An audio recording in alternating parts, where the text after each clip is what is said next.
चलिए पहले यहाँ से लेता हूँ।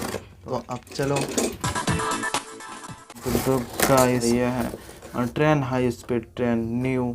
चलिए इस बॉक्स को आप वार्निंग और यहाँ से खोल लेता हूँ। देखो निकल नहीं रहा था, देखो फाइनली ट्रेन सिल्वर कलर में आया है, नहीं रहा तो ठीक है। हम को यहाँ पर है 3 से की साइड हेडलाइट बहुत सारा है। और यहाँ पर इसका जो फाइनल स्विच मिल गया बैटरी साइड में लग जाता है और रुक जाता है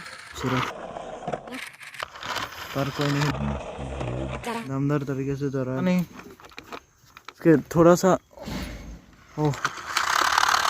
जाने लगा है इसे तो ठीक है।